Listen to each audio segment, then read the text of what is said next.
A homeless girl, carrying a secret that defies logic, offers something impossible in exchange for a simple place in the family. But the real miracle is only beginning. The rain beat mercilessly against the armored glass of the black Mercedes, parked in front of the Ritz restaurant in Mayfair. Renata Thompson adjusted her designer coat and sighed, watching the drops slide down the window like silent tears. At 38, she commanded an export empire that moved millions. But at that moment she felt more vulnerable than any beggar on the street. Anthony, her trusted driver for over a decade, held the umbrella firmly as he waited for her to exit the vehicle. The grey-haired man knew his boss's moods well, and understood that these business meetings always left her more thoughtful than usual. "Mrs. Thompson, shall we?" he asked, concerned by the delay. She nodded, but her mind was far from that place. She thought of John Peter, her 8-year-old son, who at that very moment was probably at home suffering another pain crisis. The boy's rare neurological condition had become the center of her existence, a constant worry that gnawed at her soul day after day. 2 years had passed since doctors confirmed the diagnosis. 2 years of pilgrimage through hospitals, specialized clinics, consultations with the best neurologists in the country and abroad. 2 years of hope followed by frustration, of medical promises that crumbled like sandcastles. Dr. Mark Lewis, the family pediatrician, had been clear in their last consultation. "Renata, we have done everything within our power. The medications can alleviate the pain, but there is no known cure. We need to prepare for the possibility that the condition may worsen over time." These words echoed in her mind as she stepped out of the car and felt the first drops of rain touch her face. The business dinner had been productive, another multi-million-dollar contract closed, but none of that mattered when she thought of her son's silent suffering. It was then that she saw her. A small, thin girl, in drenched clothes that looked like they had seen better days, stood on the pavement, staring at her with disturbing intensity. She couldn't have been more than 10 years old, but her eyes held a wisdom that did not match her age. It was as if those dark brown eyes could see through anyone's soul. Renata hesitated for an instant. London was full of homeless children, and she always contributed to charities, but she rarely got directly involved. There was something different about this girl, however, a presence that made her stop. "Excuse me, Mom," the girl said, her voice firm, contrasting with her fragile appearance. "May I speak with you for a minute?" Anthony immediately positioned himself between them, instinctively protective. "Girl, don't bother the lady." "Go away!" But Renata raised her hand, signaling him to stop. There was something in the way the girl spoke, in the way her eyes sparkled even in the rain, that piqued her curiosity. "What do you want?" she asked, trying to maintain a neutral tone. The girl took another step closer, ignoring the rain falling on her. "I know about your son, about his pains, about how he cries at night when he thinks no one is listening. I know about the song you like to sing to him to sleep, 'Hush, little baby,' and how he holds his blue teddy bear when the pains get too strong." Renata's heart stopped for a moment. How did that girl know such intimate details?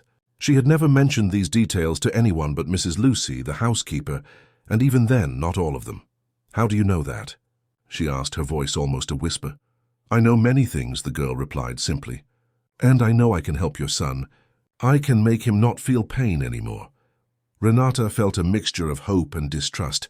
She had already encountered so many charlatans, people who exploited others' desperation for profit. But there was something in the girl's sincerity that made her hesitate to simply walk away. "And what do you want in return?" she asked, crossing her arms.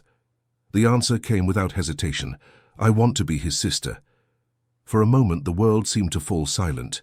Even the sound of the rain and the traffic in the background seemed to diminish. Renata looked at that small, drenched girl who spoke of impossible things with the naturalness of someone asking for a glass of water. "You're crazy," she finally said. "That's impossible. No one can cure my son." "I can," the girl insisted, "but I won't force anything. If you don't believe me, that's fine. I'll leave and never bother you again. But if you want me to try, take me home today. Tomorrow your son will wake up different." Anthony held Renata's arm. "Ma'am, please. This is madness. Let's go."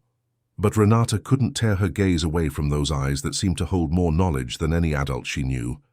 She thought of John Peter, of the last crisis he had, of the screams of pain that made her feel utterly helpless. She thought of all the nights she stayed awake beside his bed, singing softly as he cried. "What's your name?" she asked. "Clara." "And you don't have a family? Nowhere to stay?" "I have no one. I just want to have a brother. I want to take care of him." Renata closed her eyes and took a deep breath. She knew she was about to do something that defied all her logic, all her rationality, as a successful businesswoman. But she was a mother above all else, and a mother is capable of anything when it comes to her child's well-being. "Anthony, open the car door," she finally said. "Ma'am, with all due respect—" "This is crazy," the driver protested. "I know, but I'm going to do it anyway." Clara smiled for the first time since they had started talking. It was a sweet smile, but there was something mysterious about it, as if she knew something Renata would yet discover. During the drive to the mansion in the Hampstead neighborhood, Clara remained silent, looking out the window. Renata observed her discreetly, trying to decipher that girl who had appeared in her life so unexpectedly. There was a serenity in Clara that contrasted with her apparent age, as if she was absolutely certain of what she was doing. When they arrived at the mansion, Mrs. Lucy, the housekeeper who had worked with the family for over 10 years, received the news with an expression of surprise that she quickly tried to conceal. The 60-year-old woman knew Renata's generous impulses well, but she had never seen her boss bring an unknown child home. "Mrs. Lucy, this is Clara. She'll be staying with us for a few days," Renata said, trying to sound more confident than she felt. "Of course, ma'am." "I'll prepare the guest room," the housekeeper replied, casting a curious glance at the girl. "Thank you," Clara said politely. "May I see John Peter?" Renata hesitated. The boy was sleeping, or trying to sleep, and she knew that any disturbance could trigger a new pain crisis. "He's resting. It's better to wait until tomorrow." Clara merely nodded as if she understood perfectly. "All right. He'll be better tomorrow morning." There was a certainty in that statement that made Renata shiver. How could that girl speak with such conviction about something so impossible? After a silent dinner and a warm bath, Clara went to the guest room. Renata stayed awake late, questioning the decision she had made. Had she done the right thing, or merely listened to a mother's desperation? In the early hours of the morning, she woke to a noise coming from John Peter's room. Her heart pounded. She recognized those sounds. It was another crisis. She ran down the hallway, preparing for another long night of comfort and tears. But when she reached the bedroom door, she stopped. It wasn't screams of pain she heard. It was laughter. John Peter was laughing, a joyful laugh she hadn't heard in months. If this story interested you, don't forget to subscribe to our channel and like it. Tell us what city you're watching us from. We continue. Renata slowly pushed open the partially ajar door to John Peter's room, her heart still racing with anticipation of what she would find.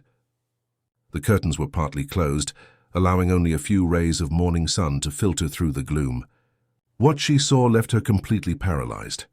Her son was sitting on the bed, playing with his toy cars, something he hadn't done in weeks. The face that used to be contorted with pain now wore a calm and genuine smile. Even more impressively, he moved his legs naturally without the involuntary contractions that always accompanied his crises. "Mummy!" John Peter exclaimed, noticing her presence. "You won't believe it. I didn't feel any pain today, not even a little bit." Renata approached slowly, as if fearing that any sudden movement might break that magical moment. She knelt beside the bed and gently touched her son's face, searching for signs of the anguish that had become his constant companion. "How are you feeling, my love?" she asked, her voice choked. "I'm great, look." John Peter jumped out of bed and started running around the room, something unthinkable in recent weeks. "Can you see? It doesn't hurt at all. It's like someone fixed everything inside me." Tears began to stream down Renata's face, tears of relief, of disbelief, of a happiness she had forgotten how to feel. She hugged her son tightly, breathing in his familiar scent and feeling his small body, now free from constant pain. "John Peter, do you remember anything different happening during the night? Any special dream or—" "I do," the boy interrupted, his eyes shining. "I dreamed of a girl. She had brown hair and very beautiful eyes. In the dream, she held my hand and said I didn't need to be afraid of pain anymore. She said she would take care of me like a sister would. Renata's heart stopped for a moment. A girl? What exactly was she like? Small, about my age, but she looked older in her eyes. Chati Takita sang a song I had never heard before, but it was very beautiful. And when I woke up, the pain was completely gone. Before Renata could fully process what she was hearing, soft knocks on the door interrupted her thoughts. Mrs. Lucy appeared at the entrance, carrying a breakfast tray. "Excuse me, ma'am." I brought John Peter's breakfast and... The housekeeper stopped abruptly when she saw the boy standing playing. My goodness. "John Peter, are you all right?" "I'm great, Mrs. Lucy." "The pain is gone," the boy replied, running to the housekeeper to hug her. Mrs. Lucy looked at Renata with an expression of complete perplexity. She knew the house routine. She knew exactly how difficult the boy's mornings were, always starting with pain medication and careful movements to avoid discomfort. "Ma'am, this is... I don't understand. Last night he was in pain, took his normal medication, and now... I know, Mrs. Lucy, I'm trying to understand it too." It was then that Clara appeared at the door, wearing one of the guest nightgowns Mrs. Lucy had set aside for her. The girl looked paler than the night before, with slightly marked dark circles under her eyes, but her eyes shone with silent satisfaction. "Good morning," she said softly. "Is John Peter feeling better?" The boy ran to Clara and hugged her enthusiastically. "Clara, you really exist! I thought it was just a dream." Clara smiled and returned the hug, but Renata noticed that her movements seemed slower, as if she was tired. "It wasn't a dream, John Peter. I promised I would take care of you, remember? You promised to be my sister," the boy exclaimed, radiant. Renata observed the interaction between the two children with a mixture of fascination and unease. There was a naturalness between them that seemed impossible, considering they had known each other for less than 12 hours. It was as if they had truly been siblings for years. "Clara, did you sleep well?" Renata asked, carefully studying the girl's face. "Yes, Mom. Thank you for letting me stay. I said John Peter would be better, and he is better." The simplicity with which Clara spoke about the impossible was both comforting and disturbing.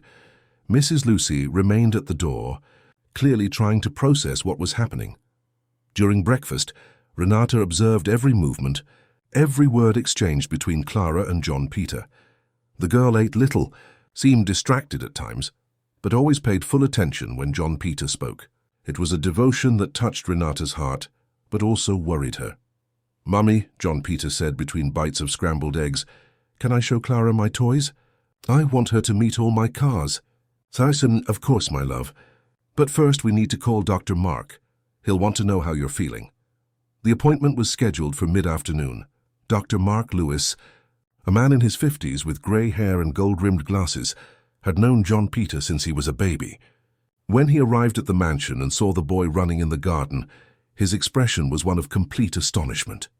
"Renata, I can't understand it. Yesterday he was in significant pain, taking the maximum medication allowed for his age, and today..." The doctor shook his head, incredulous. "Today he is completely different. And I would very much like a scientific explanation for this." Dr. Mark performed a complete examination of John Peter. He tested reflexes, mobility, sensitivity. He asked questions about pain, discomfort, any residual symptoms. The result was unequivocal. The boy showed no signs of the neurological condition that had tormented him for 2 years. "The neurological exams are normal," the doctor murmured, reviewing his notes for the 3rd time. "Normal reflexes, perfect motor coordination, no abnormal sensitivity. It's as if the condition had simply disappeared." "Is that possible, doctor?" "Scientifically, no. Spontaneous remissions are extremely rare in neurological conditions like this, and when they do happen, they are gradual, over months or years. A complete recovery overnight is, well, it's impossible." Throughout the consultation, Clara remained seated in the corner of the room, observing silently. Dr. Mark only noticed her at the end, when Renata made the introductions. "This is Clara. She's staying with us." "Hello, Clara," the doctor said cordially. Then, turning back to Renata, "I want to repeat some laboratory tests tomorrow, and I suggest an MRI to make sure there's really nothing abnormal happening in his nervous system." After the doctor left, Renata was alone with Clara in the garden, watching John Peter play with an energy he hadn't shown in months. "Clara, I need to understand what happened. How did you do this?" The girl was silent for a few moments, watching John Peter chase a butterfly. When she finally spoke, her voice was low and careful. "Some people are born knowing how to heal. Others are born knowing how to play the piano or draw. I was born knowing how to take away others' pain. And what does that mean for you? For your health?" Clara looked away. "It means I have a family now. John Peter is my brother, and I will always protect him." But that wasn't the answer Renata wanted. There was something Clara wasn't saying, something she could feel in the girl's hesitation, in the way she avoided talking about herself. That night, after John Peter fell asleep peacefully for the first time in months, Renata stayed awake thinking. She called her private investigator, Robert Smith, a former police officer who worked exclusively for high-net-worth families. "Robert, I need you to do a full background check on a girl named Clara. I don't have a last name, documents, nothing. I only know she seemed to know intimate details about my family. Where do you want me to start, Renata? Orphanages, shelters, missing persons records? Anything that can tell me where this girl came from and why she knows things she shouldn't know." After hanging up the phone, Renata went to check if the children were sleeping. She found Clara awake, sitting by the guest room window looking out at the moonlit garden. "Can't sleep?" she asked, entering the room. "Sometimes it's difficult," Clara replied, "but it's worth it when I know John Peter is well. Clara, can you tell me the truth about how you do this? About where this ability of yours came from?" The girl turned to face her, and Renata saw silent tears streaming down her face. "The truth is, I didn't choose to have this ability, Mom. It chose to have me." 3 days had passed since Clara's miraculous arrival, and the house had been completely transformed. The sound of John Peter's laughter echoed through the corridors, something that hadn't happened in months. The boy ran through the garden, played with his favorite toys, and ate with renewed appetite. For Renata, it was like watching her own son's rebirth. But there were details that unsettled her. Clara, despite apparently being the same age as John Peter, showed a fatigue that was not normal for a child. She ate little, slept irregularly, and Renata had noticed that she sometimes felt dizzy when she stood up too quickly. On Thursday morning, Robert Smith called with the first information about Clara. "Renata, I found some interesting, but also disturbing clues," the investigator said, with a serious tone she knew well. "This girl has been through at least 5 different foster homes in the last 3 years. And what happened in each of them? Duncan, that's where it gets strange. In all cases, there were reports of unexplained cures. In the first home, a child with severe asthma had a complete recovery after a few weeks with Clara. In the second, an elderly person with heart problems showed significant improvement, and so on. Renata felt a chill down her spine. And why did she leave those homes? In all cases, the families reported that something wasn't right. They said Clara was always tired, that she seemed to be wearing herself out, and that there was something supernatural happening that made them uncomfortable. One family even sought out a priest thinking the girl was possessed. My God, there's more, Renata. In each of those houses, Clara always said the same thing when she arrived, that she wanted to be the sister of a specific child in the family, and she always managed to cure exactly that child. After hanging up the phone, Renata stood by the office window, watching Clara and John Peter playing in the garden. The girl was pushing the boy on the swing, and both laughed with genuine joy. To any external observer, they were simply 2 children enjoying a sunny day. But now Renata knew there was much more behind that apparent normality. The phone rang again. It was Edward, her younger brother, who worked at the family company but always maintained a tense relationship with Renata due to disputes over business control. "Renata, I heard you adopted a girl." "Is that true?" "I didn't adopt her, Edward. She's staying here temporarily." "Staying? A street girl? Have you completely lost your mind?" "It's a complicated situation. I can't explain over the phone." "Good, because I'm coming over now. We need to talk about this and other things related to the company." Edward arrived an hour later, driving his silver BMW with the usual speed of someone always in a hurry to get places. At 35, he was an ambitious man who had never fully accepted Renata, taking full control of the company after her husband's death. He found his sister in the living room, watching the children through the glass doors leading to the garden. "So where is this mysterious girl?" he asked without ceremony. "There, playing with John Peter." Edward watched Clara for a few minutes. "She looks normal. I don't understand. All this hysteria." "Edward, John Peter is cured." "What do you mean, cured?" "His neurological condition completely disappeared after Clara arrived here." Edward laughed, a dry, skeptical laugh. "Renata, are you listening to what you're saying? That's ridiculous. It was probably some natural remission, or maybe the medications finally took effect." "It wasn't gradual, Edward. It was overnight. And Dr. Mark confirmed there's no medical explanation. Dr. Mark is a good doctor, but he's not infallible. You're creating a fantasy around a coincidence." At that moment, Clara entered the room, followed by John Peter. Edward observed her more closely, noting her paleness and the slightly marked dark circles under her eyes. "Mummy, can I ask Mrs. Lucy to make a snack for Clara and me?" John Peter asked, with the energy that had so delighted Renata's heart in recent days. "Of course, my love." After the children left, Edward turned to his sister with a serious expression. "Renata, you need to think clearly. You know nothing about this girl. She could be dangerous. She cured my son, Edward. She didn't cure anything, and even if she had some kind of special ability, what do you think others will think? The company's clients, the investors? You are one of the most respected businesswomen in the country. You can't afford to be seen as someone who believes in miracles." The discussion was interrupted by a scream from the kitchen. Both ran to see what had happened and found Mary, the 52-year-old pantry maid, in tears, holding a paper in her hands. "Mrs. Thompson." "Mrs. Thompson!" she exclaimed, her voice choked with emotion. "What is it, Mary?" "What happened?" "My test results, ma'am." "The cancer results." The doctor just called. "He said they didn't find anything anymore, that the tumors completely disappeared." Renata felt her legs go weak. Mary had been undergoing treatment for early-stage breast cancer for 3 months. The doctors had been optimistic, but it was still a long and difficult treatment. "What do you mean disappeared, Mary?" "I don't know, ma'am. The doctor said he's never seen anything like it. That he'll want to repeat the test to be sure, but for now I'm clean." Edward looked at Clara, who was in the kitchen helping John Peter prepare sandwiches, seemingly oblivious to the commotion Mary's results had caused. But Renata noticed that the girl looked even paler than before. That afternoon, after Edward had left, visibly disturbed by what he had witnessed, Renata decided to have a frank conversation with Clara. She found the girl in the garden, sitting alone under the apple tree, looking exhausted.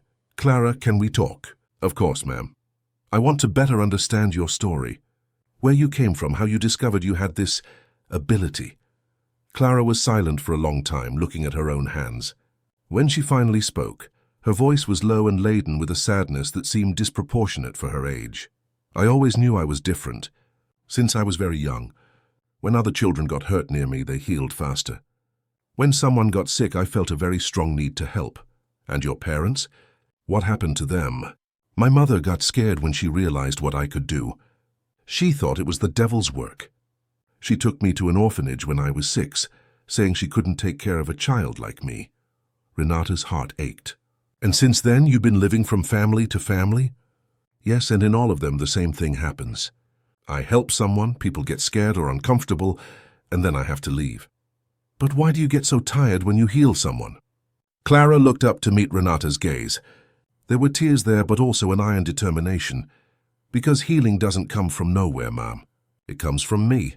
When I take someone's pain away, I absorb it. When I cure a disease, my body pays the price. I don't know why it's like this, I just know it is." "Clara, does that mean you are hurting yourself to help others?" "It means I've finally found a family worth any sacrifice," the girl replied, with a conviction that left Renata speechless. That night, after John Peter fell asleep peacefully for the first time in months, Renata couldn't sleep. She got up several times to check on the children. John Peter slept soundly, with the serene smile of someone who feels no pain. Clara, however, seemed restless, tossing and turning in bed as if something was bothering her. Around 3 in the morning, Renata heard footsteps in the hallway. She peeked through the crack in the door and saw Clara walking slowly towards John Peter's room. The girl entered silently and sat by the boy's bed, just watching him sleep. It was then that Renata realized Clara wasn't just protecting John Peter. She was constantly watching, constantly ensuring that he remained well, even if it cost her own energy and health. The question that haunted Renata was, how far would Clara be willing to go to keep her promise to take care of John Peter? And more importantly, how far would she as a mother let that happen? If this story interested you, don't forget to subscribe to our channel and like it. Tell us what city you're watching us from. We continue. A week had passed since the conversation in the garden, and Renata watched Clara with growing concern. The girl had lost weight. Her eyes seemed larger in her thin face, and she slept less and less. Even more alarming, George, the 60-year-old gardener who had worked at the mansion for 2 decades, had mentioned that his back pains, which had bothered him for years, had disappeared completely after an afternoon working alongside Clara in the garden.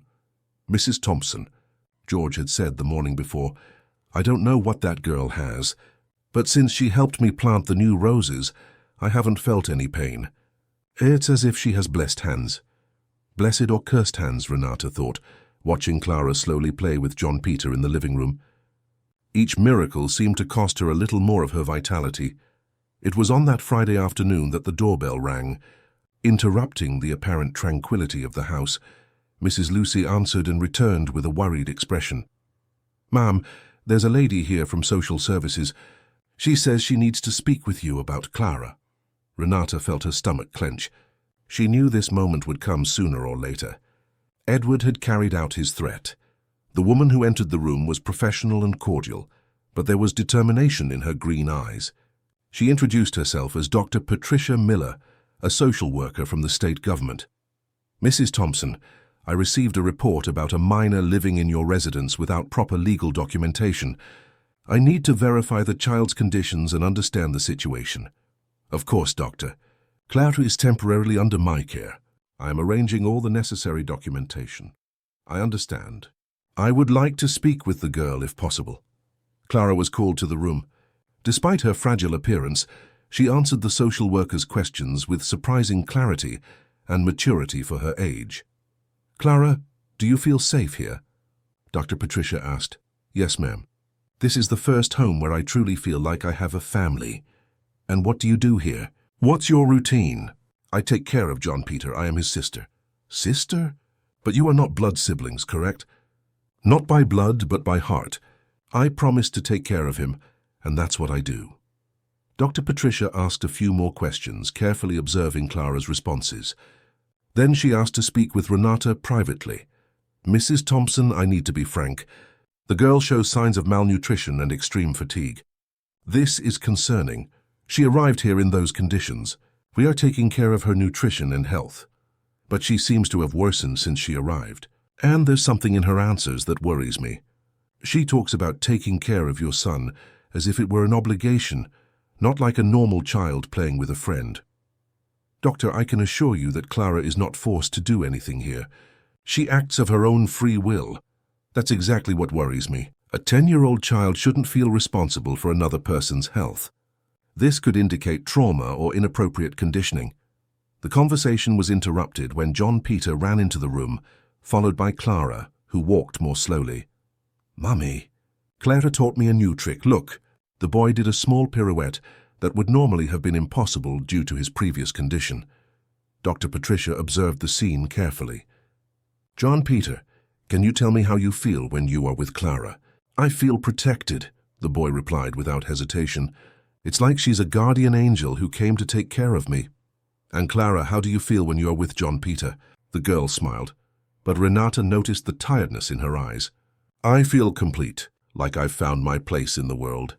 After the children left, Dr. Patricia got straight to the point. "Mrs. Thompson, I'll be clear.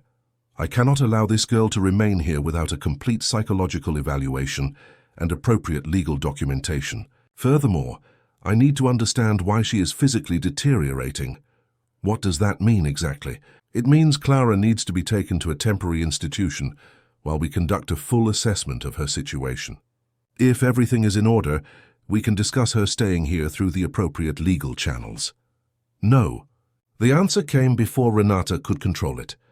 "I'm sorry, doctor, but Clara cannot leave here. She needs to be with John Peter." "Why? What's so special about this relationship?" Renata found herself in an impossible dilemma. How to explain Clara's healing powers without sounding completely insane. How to make the social worker understand that separating the children could mean the return of pain for her son. They've developed a very strong bond. Clara has been through a lot of trauma in her life, and this is the first time she feels safe. Taking her away now would be cruel. I understand your concern, but my responsibility is the girl's well-being. And from what I've observed, she is not well. That night, after Dr. Patricia had left with the promise to return in 3 days with a final decision, Renata spoke seriously with Clara. Clara, the social worker is worried about you. She thinks you're not taking care of yourself properly. I am taking care of myself. I'm just a little tired. More than a little, Clara. You are wearing yourself out taking care of all of us, and that's not right. It is right. Clara's voice came out louder than usual. This is the first family that truly wants me. The first place where I can use my ability for good. I won't let anyone take me away from here. But if you keep wearing yourself out like this, what will happen to you? Clara was silent for a long moment. When she spoke again, her voice was low and determined. I will continue to take care of John Peter until I can't anymore. And when that day comes, at least I'll know it was worth it. The next morning, Renata woke up to a strange noise coming from the bathroom. She found Clara fainted on the cold marble floor. The girl was conscious but very pale and had difficulty getting up. Clara, what happened? I just got a little dizzy. I'm fine now. But she clearly wasn't fine. Dr. Mark was called immediately and, after examining Clara, asked to speak with Renata privately. Renata, I am not Clara's pediatrician, but I can see she has signs of severe anemia and dehydration. This is not normal for a child her age. What do you think could be causing this? Without more detailed tests, I can't be sure. But it seems her body is undergoing some kind of extreme stress, as if it's constantly fighting against something. Later, when the children were in the garden, Renata received a call from Robert Smith. Renata, I discovered a few more things about Clara's past. There's a family in Cambridge who took her in 2 years ago. Their daughter had leukemia. And what happened? The girl completely recovered after 3 months with Clara, but Clara became so debilitated that she was hospitalized. When she recovered, the family decided to send her back to the orphanage, afraid that she might, well, they thought she might not survive helping other people. Are you saying she almost... I'm saying Clara's gift can be fatal for her if she doesn't have limits. That afternoon, Renata watched Clara and John Peter playing in the garden through the window. Her son was radiant, full of energy and health. Clara, on the other hand, moved slowly, stopping frequently to rest. The girl had sacrificed so much of herself that she was literally wearing herself out. Renata's dilemma was devastating. Protecting Clara meant potentially losing John Peter's health, but allowing Clara to continue sacrificing herself could cost the girl's life. And in 3 days, Dr. Patricia would return with a decision that could separate the children anyway. Renata knew time was running out, and she needed to find a solution that would save both children she had learned to love. The next 2 days passed like a silent storm. Clara had fainted 2 more times, and each episode left her weaker. Renata had hired a private nurse, Sandra, to monitor the girl constantly. But even specialized medical care seemed insufficient, given what was happening to Clara. Dr. Mark returned with the results of the tests he had requested. His grave face said it all before he even opened his mouth. Renata, the results are unusual. Clara shows severe nutritional deficiencies, but not due to lack of adequate food. It's as if her body can't retain the necessary nutrients. Furthermore, her cellular energy levels are extremely low. What does that mean in practical terms, Doctor? It means that if we don't discover the cause and reverse this situation quickly, Clara could suffer a complete collapse. Her organism has been functioning beyond its limits for a long time. That Sunday morning, the day before Dr. Patricia's return, John Peter realized something was wrong. The child had matured greatly in recent days, as if instinctively knowing that his happiness was costing something too precious. "Mummy," he said, finding Renata in the kitchen, "Clara is getting sick because of me, isn't she?" Renata stopped stirring her coffee and knelt to meet her son's eyes. "Why do you think that, my love?" "Because before she came I felt a lot of pain. Now I don't feel pain anymore, but Clara is always tired. It's like she took my pain for herself." The child's perception was frighteningly accurate. "John Peter, what Clara did for you was because she loves you. Like a sister, but I don't want her to suffer because of me. I'd rather have pain again than see her sad and tired." Tears came unbidden. Renata hugged her son, feeling the weight of a decision she knew she could no longer postpone. Around noon, Clara had her worst collapse yet. Sandra, the nurse, found the girl unconscious in the garden, where she had been trying to water the plants she had cared for so lovingly. This time she did not wake up immediately. Dr. Mark arrived in 15 minutes and, after examining Clara, made a decision that Renata knew was right, but that broke her heart. "She needs to be hospitalized immediately. I can no longer treat her at home." At St. Thomas's Hospital, Clara was connected to monitors and an IV drip.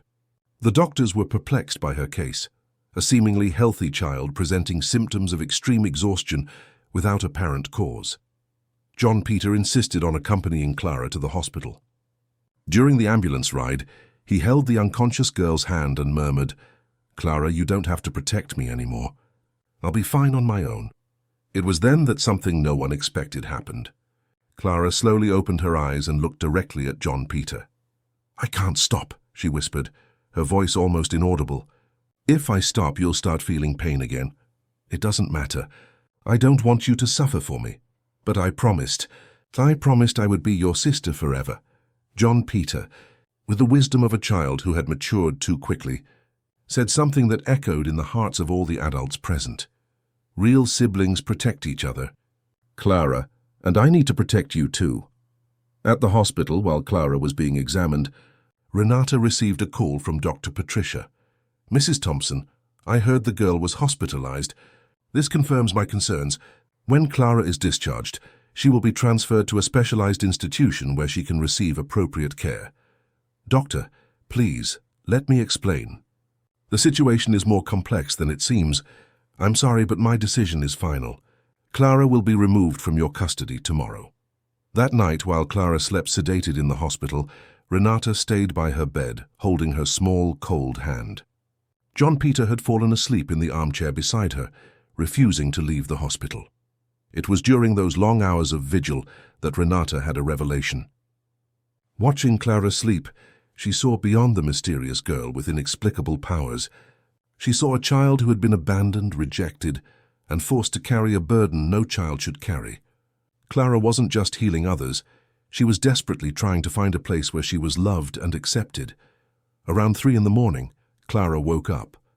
Her eyes, though tired, had a clarity Renata hadn't seen in days. "Mrs. Thompson," she murmured, "I'm sorry for causing so much trouble." "Clara, you didn't cause trouble. You brought a miracle to our family. But now they're going to take me away, aren't they?" Renata fought back tears. "Perhaps it's for the best, my dear. You need to take care of yourself. You need to just be a normal child." "I'll never be normal, and I'll never find another family like you. Clara, I want you to know that no matter what happens, you will always be part of our family. John Peter loves you like a sister, and I've learned to love you like a daughter." It was the first time Clara had cried since she arrived at the mansion, silent tears that carried years of rejection, abandonment, and the pain of someone always seen as too different to be loved.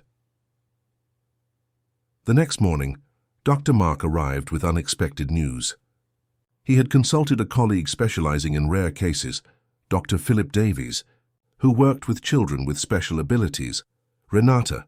Dr. Philip said he's seen cases similar to Clara's, children who develop extreme empathetic abilities, usually in response to trauma or abandonment. The gift isn't supernatural. It's an extreme adaptation of the nervous system. And is there treatment? There's management. Clara can learn to control her ability, to moderate her energy, but she needs specialized psychological support, and most importantly, a stable environment where she feels safe to learn these limits. It was then that Renata made the most important decision of her life. She called the best lawyer in the city and began the formal adoption process for Clara. She called Dr. Philip and scheduled regular sessions. And she called Dr. Patricia. "Doctor, I would like to speak with you personally before you make your final decision about Clara." The meeting took place at the hospital itself. Renata presented all the medical documentation, the treatment plan, and most importantly, showed the genuine bond between Clara and John Peter. "Doctor, I know the situation is unusual, but Clara is not just a child with special needs. She is a child who found her family. And we found our daughter. And what if she starts to wear herself out again helping other people? Then we will teach her to take care of herself too." Dr. Philip assured us that this is possible with proper guidance. Dr. Patricia observed Clara and John Peter playing with a puzzle on the hospital bed for a long time. There was something in their interaction that transcended any technical analysis. It was pure love, true siblinghood. "Mrs. Thompson," she finally said, "I will approve Clara's continued stay under your guardianship, conditioned on regular medical and psychological follow-up, and with monthly follow-up visits for the next 6 months." When Clara heard the decision, her smile was more radiant than any cure she had performed, and for the first time since she arrived at the mansion, she seemed genuinely at peace. But the true revelation was yet to come. If this story interested you, don't forget to subscribe to our channel and like it. Tell us what city you are watching us from. We continue. 6 months had passed since that decisive day at the hospital, and the mansion in Hampstead had transformed into something Renata never imagined possible. A true home, where love flowed freely and every family member had found their place. Clara was unrecognizable, in the best possible way. The work with Dr. Philip had been transformative. The girl learned that her gift didn't have to be a curse that consumed her, but rather an ability that could be controlled and directed in a healthy way. Therapy sessions had helped her understand that her worth as a person didn't depend on her ability to heal others, but simply on who she was. The secret, Dr. Philip had explained to Renata in one of the consultations, was not to suppress Clara's ability, but to teach her to set limits. She can help others, but not at the cost of her own health. It's a matter of dosage and self-control. John Peter, now 9 years old, had become Clara's biggest protector. The boy had learned to recognize the signs of fatigue in his sister and didn't hesitate to intervene when she tried to do too much. "Clara, you've helped enough today. Now it's time to rest," he would say with a loving authority that touched everyone's heart. The family's routine had found a perfect balance. Clara and John Peter attended the same private school where they had become inseparable. The girl had developed genuine friendships for the first time in her life, and her grades were excellent. She had always been very intelligent, but now she had enough energy to focus on her studies. On a sunny Saturday morning, Renata found the 2 children in the garden, together tending to the plants Clara loved so much. The girl had taught John Peter about gardening, and now it was common to see them working side by side, planting flowers and talking about their dreams.